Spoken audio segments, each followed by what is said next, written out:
नमस्कार. SST college of arts and कॉमर्सच्या junior कॉलेजच्या तर्फे मी प्राध्यापिका ज्योती नितीन पाटील आपलं हार्दिक स्वागत करते. तर विद्यार्थी मित्रांनो, जसं आपण मागच्या लेक्चरमध्ये अभ्यासलं, आपण पाठ क्रमांक 2 स्वातंत्र्य या टॉपिकचा अभ्यास केला आणि स्वातंत्र्याचे काही मुख्य पैलूंवर आपण प्रकाश टाकला. या पाठात आज आपण समता आणि न्याय याविषयी चर्चा करणार आहोत.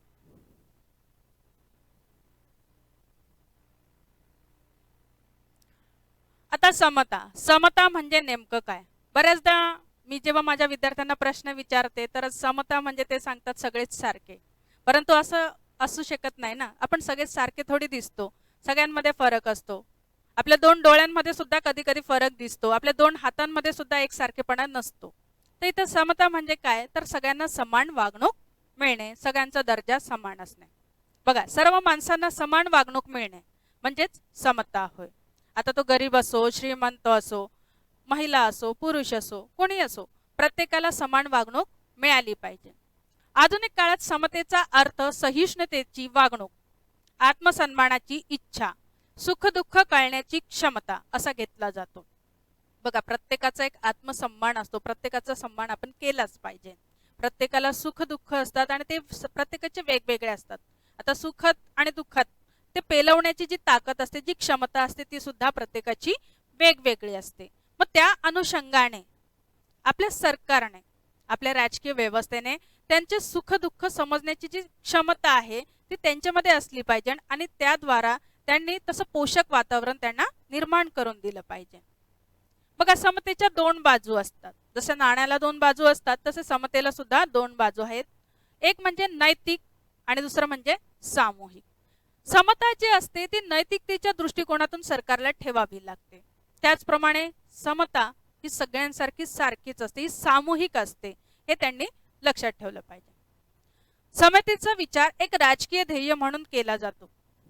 बघा, आता समता म्हणजे काय, आता समाजशास्त्र जर विषय घेतला, सामाजिक शास्त्रांमध्ये आपण बघितलं, राज्यशास्त्र सुद्धा एक प्रकारचं शास्त्रच आहे, सामाजिक शास्त्रच आहे. पण मग इतर सामाजिक शास्त्रांचा जर विचार केला तर एकमेकांचा भेदाभेद वगैरे हे सामाजिक लेवलवर केलं जातं, परंतु राजकीय लेवलवर समतेचा विचार एक राजकीय ध्येय म्हणून केला जातो. प्रत्येकाला संधी, रोजगार, प्रत्येकाला आपला विकास करण्याचं जे पोषक वातावरण आहे या बाबतीत समता असणं गरजेचं आहे आणि समता सरकारद्वारे त्यांनाही मिळाली पाहिजे. असमानता निसर्ग निर्मित, तशी ती मानव निर्मित देखील असते. बघा, आता प्रत्येक व्यक्ती तर निसर्गता समान नसतं, असमानता असते. कोणाला बघा व्यवस्थित ऐकू येत नाही, कोणाला दिसतच नाही, आंधळ असतं, कोणाच्या हातात किंवा पायात अधूपणा असतो, तर कोणी धडधाकड असतं, कोणी बारीक असतं. तर जर समतेचा विचार केला तर निसर्ग निर्मित ही समता आहे, असमानता आहे. तशीच ती मानव निर्मित सुद्धा आहे. आता मानव निर्मित बघा, स्त्री पुरुष असा भेदाभेद केला जातो. आता निसर्गाने हा भेद तर केलेलाच आहे, परंतु राजकीय जीवन जगताना, सामाजिक जीवन जगताना महिला आहे म्हणून तिला तुच्छ स्थान, चूल आणि मूल एवढंच तिचं क्षेत्र, एवढाच विचार केला जातो. त्याचप्रमाणे जाती भेद असतो, धार्मिक भेद असतो. मग ह्या भेदाद्वारे मानव निर्मित भेद तयार झालेला असतो. गरीब श्रीमंत अशी असमानता प्रत्येक व्यक्तीमध्ये दिसून येते, जी मानव निर्मित आहे, मानवाने निर्माण केलेली आहे, निसर्गाने नाही. सामाजिक, राजकीय आणि आर्थिक व्यवस्थांमध्ये समानता असणं खूप गरजेचं असतं. व्यक्तीचं जे जीवन असतं ते सामाजिकही आहे, ते राजकीय देखील आहे आणि ते आर्थिक देखील आहे. या व्यवस्थांमध्ये त्याला समानता असणं खूप गरजेचं आहे.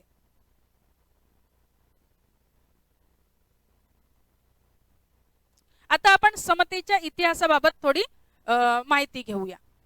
म्हणजे समता हा शब्द आला कुठून, त्याचप्रमाणे समतेचा जो अर्थ घेतला जातो तो पूर्वीपासून घेतला जातो, त्याच्या मागे काय इतिहास आहे तो आपण अभ्यासणार आहोत. तर एरिस्टॉटल हे जे विचारवंत आहेत त्यांनी आपले काही विचार मांडलेले आहेत. समतेची जी संकल्पना आहे ती प्राचीन ग्रीस नगर राज्यातील नागरिकांपुरती त्यांनी मांडलेली आहे. जसं मी माझ्या मागच्या व्हिडिओमध्ये तुम्हाला सांगितलं होतं की प्रत्येक विचारवंत जो असतो, मग तो पाश्चिमात्य असो किंवा आपला स्वदेशी असो, हे जे विचारवंत आपले विचार मांडत असतात ना, त्यांच्या विचारांवर त्यांच्या देशातील जे काही सामाजिक, राजकीय, आर्थिक परिस्थिती असते त्याचा थोडा प्रभाव पडलेला असतो आणि त्या अनुषंगाने ते आपले विचार मांडत असतात. मग एरिस्टॉटल हे फार प्राचीन विचारवंत आहेत. तर त्यांनी त्यांच्याच दृष्टिकोनातून हा विचार मांडलेला आहे. त्यांची जी ही संकल्पना आहे ती प्राचीन ग्रीस नगर राज्यानुसार त्यांनी मांडलेली, त्यांच्या नागरिकांपुरता त्यांनी ती मांडलेली आहे. त्याने नगर या संकल्पनेतून स्त्रिया, गुलाम व परकीयांना वगळलं. म्हणजे नगर म्हणजे काय, तर त्यांच्यासाठी त्यांचं एक राज्य. या राज्यामध्ये त्यांनी नागरिक म्हणून स्त्रियांना आणि गुलामांना बाहेर काढलेलं आहे. ते त्यांना नागरिक मानत नाही, परकीयांना सुद्धा ते नागरिक मानत नाही. ते फक्त त्या नगराचा विचार करतायत आणि ह्या सर्वांना ते नगरांमध्ये घेत नाही, एक नागरिक म्हणून त्यांच्याकडे पाहत नाही. राज्यघटनेमार्फत सामाजिक विषमता कमी करण्याचा प्रयत्न त्यांनी केलेला आहे. जर समाजातली विषमता कमी करायचं असेल तर ती विषमता कमी करण्यासाठी राज्यघटनेचा आधार घेणं खूप गरजेचं आहे. कारण की राज्यघटनेनुसारच राज्यकारभार चालत असतो आणि राजकीय व्यवस्था जी असते ती राज्यघटनेनुसारच चालत असते. मग समाजात जी काही विषमता आहे ती राज्यघटनेद्वाराच दूर केली जावे. त्यांनी आपल्या द पॉलिटिक्स या ग्रंथात समता व न्याय यांचा परस्पर संबंध स्पष्ट केलेला आहे. त्यांचं असं म्हणणं आहे की जिथं समता आहे तिथं न्याय आहे, जिथं न्याय आहे तिथं समता आहे. आपले पुढचे विचारवंत बघूया आपण. Thomas Hobbes. थॉमस हॉब्स यांनी सुद्धा समतेबाबत आपले काही विचार मांडलेले आहेत. त्यांनी आपल्या लेविएथम या ग्रंथात नैसर्गिक समतेचा विचार मांडलेला आहे. म्हणजेच निसर्गताच प्रत्येक व्यक्तीला समान वागणूक मिळाली पाहिजे असं विचार त्यांनी मांडलेला आहे. व्यक्तीमध्ये समानता हवी. बघा, व्यक्तीमध्ये जातीवरून, लिंगावरून, धर्मावरून भेदाभेद असतो, परंतु हा भेदाभेद त्यांच्यात असता कामा नये. तर प्रत्येक व्यक्तीमध्ये समानता असायला हवी, प्रत्येक व्यक्तीला समान वागणूक मिळायला हवी. प्रत्येकाला माणूस म्हणून काही हक्क हवेत. जर तुम्ही माणूस म्हणून जन्म घेतायत तर इतर प्राण्यांप्रमाणे तुम्ही नक्कीच नाही आहेत. मग माणसाला स्वतःची प्रगतीही करायची असते, फक्त जीवन जगणं हा त्याचा उद्देश नसतो, तर स्वतःचा विकास करणं हा देखील त्याचा उद्देश असतो. त्यासाठी त्याला काही हक्क मिळाले पाहिजे. हे हक्क शासन संस्था काढून घेऊ शकत नाही. मग आता त्यांना जे हक्क मिळालेले आहेत त्याच्यावर राज्य संस्था जी आहे, आपलं सरकार जे आहे, शासन संस्था जी आहे ती हस्तक्षेप करू शकत नाही. तसेच त्यांचे जे हक्क आहेत ते शासन संस्था हिरावू शकत. आपले पुढचे विचारवंत आहेत रुसो. रुसो यांनी सुद्धा समतेबाबत आपले विचार व्यक्त केलेले आहेत. कृत्रिम व नैसर्गिक विषमतेचे त्यांनी विश्लेषण केलेत. म्हणजे त्यांनी कृत्रिम विषमता काय असते आणि नैसर्गिक विषमता काय असते याचं विस्तारित रूपाने माहिती दिलेली आहे. तर त्यांचं असं मत आहे की श्रीमंतांनी कृत्रिम विषमता निर्माण केली आहे. कृत्रिम म्हणजे काय, जे मानव निर्मित आहे, जे निसर्गाने तयार केलेलं नाही. मग जी काही विषमता समाजामध्ये आहे ती श्रीमंत जी लोक आहेत त्यांनी निर्माण केले. गरीब, दरिद्री, अन्नासाठी भुकेले असे जे काही शब्द वापरले जातात ते श्रीमंतांकडूनच तयार झालेले आहेत. शरीर रचना आणि क्षमतेमुळे व्यक्तीमध्ये विषमता निर्माण होत असल्याने त्याने नैसर्गिक कायद्यांमार्फत समता निर्माण करण्याचा विचार मांडलेला आहे. आता निसर्गतःच प्रत्येक व्यक्ती काही समान नसतो किंवा त्यांच्यात काही समानता नसते. तर प्रत्येकाची शरीर रचना, प्रत्येकाच्या क्षमता, मग त्या बौद्धिक असो, शारीरिक असो, मानसिक असो, या वेगवेगळ्या असतात. तर प्रत्येक व्यक्तीला आपल्या शरीर रचनेनुसार, आपल्या क्षमतांनुसार जी विषमता त्यांच्यात आहे ती विषमता दूर केली पाहिजे आणि ती विषमता दूर करण्यासाठी नैसर्गिक कायदे जे आहेत त्यांचा आधार घेतला पाहिजे. नंतरचे विचारवंत आहेत कार्ल मार्क्स. कार्ल मार्क्स यांनी आपल्या उदारमतवादी समता जी आहे त्याला नकार दिलेला आहे. म्हणजे उदारमतवादी समता नाकारून त्यांनी समाजवादी समता स्वीकारली. आता त्यांचा जो देश होता तिथे वर्ग व्यवस्था होती, कामगार वर्ग, मालक वर्ग असे दोन वर्ग होते. त्यामुळे त्यांनी त्यांचे समतेचे विचारही त्याच दृष्टिकोनातून मांडले. ते समाजवादी विचारसरणीचे होते म्हणून त्यांनी उदारमतवादी समता नाकारून समाजवादी विचारसरणीतून समतेची संकल्पना स्वीकारली. त्यांनी समता आणण्यासाठी वर्गविहीन रचनेचा विचार मांडला. समाजामध्ये कुठलाच वर्ग असता कामा नये, गरीब श्रीमंत असा भेदाभेद असता कामा नये, मालक वर्ग आणि कामगार वर्ग यांच्यातही भेद असता कामा नये. ही जी वर्ग व्यवस्था आहे ना, या वर्ग व्यवस्थेमुळेच कुठेतरी विषमता निर्माण होते.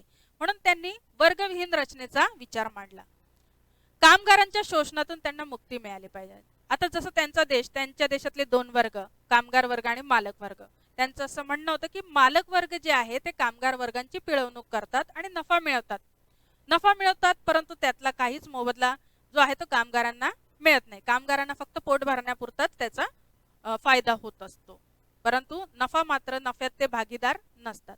ते हे कामगारांचे शोषण करतात, त्यांची पिळवणूक करतात असं त्यांचं म्हणणं होतं.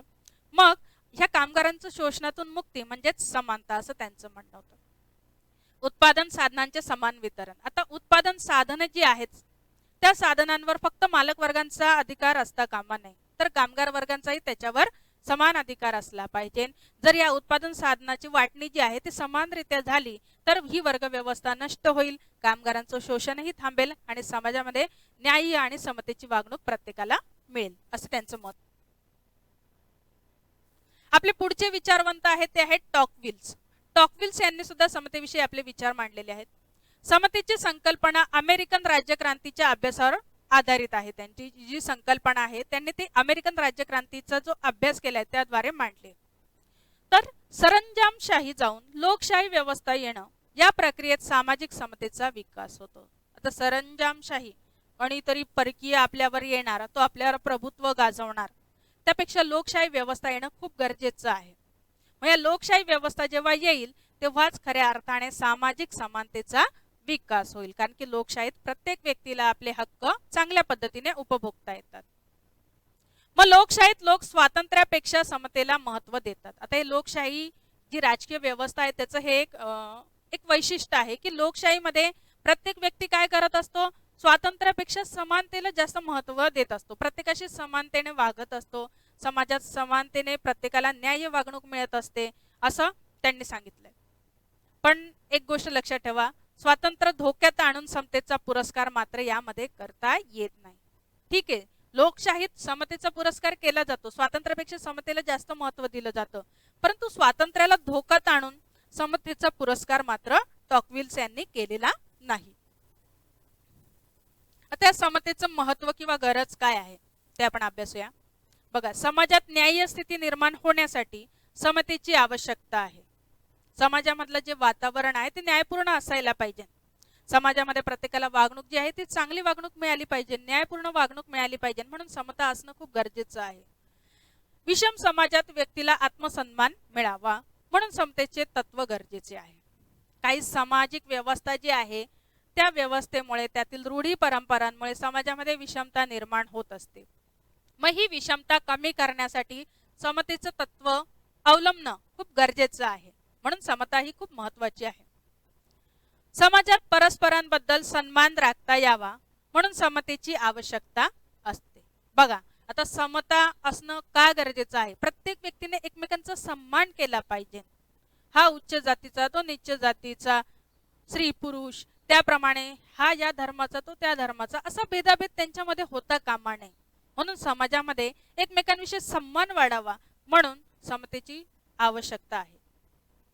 सामाजिक समतेमुळे बंधुभाव निर्माण होतो. बघा, समाजामध्ये जर समता असेल तर व्यक्ती एकमेकांच्या जवळ येतात, एकमेकांशी सहकार्याने वागतात, सहकार्यामुळे त्यांच्यामध्ये बंधुत्वाची भावना निर्माण होते, आपलाच कोणीतरी आहे अशी एक भावना त्यांच्यामध्ये निर्माण होते. त्यामुळे समाजामध्ये समता ही असणं खूप गरजेचं आहे. बंधुभावामुळे स्वातंत्र्य व समता या संकल्पना प्रत्यक्ष अस्तित्वात येत असतात. जर व्यक्ती एकमेकांवर प्रेम करतील, एकमेकांना सहकार्य करतील, एकमेकांविषयी जर त्यांच्या मनात जिव्हाळा असेल, बंधुभाव असेल, तर स्वातंत्र्य व समता या ज्या संकल्पना ज्या आहेत त्या खऱ्या अर्थाने प्रत्यक्षात राबवता येतील किंवा त्यांचं अस्तित्व तिथे निर्माण होईल. तर या सर्व गोष्टीसाठी समता असणं खूप गरजेचं आहे, खूप महत्त्वाचं आहे. विद्यार्थी मित्रांनो, तुम्हाला नक्कीच माझा व्हिडिओ आवडला असेल अशी मी आशा करते. अजून असे काही जे धडे आहेत त्याच्यातल्या ज्या काही महत्त्वाच्या गोष्टी आहेत, जर ते तुम्हाला समजून घ्यायचे असतील तर आमचं जे यूट्यूबचं चॅनल आहे त्यावर तुम्ही सबस्क्राईब करा. नमस्कार, धन्यवाद.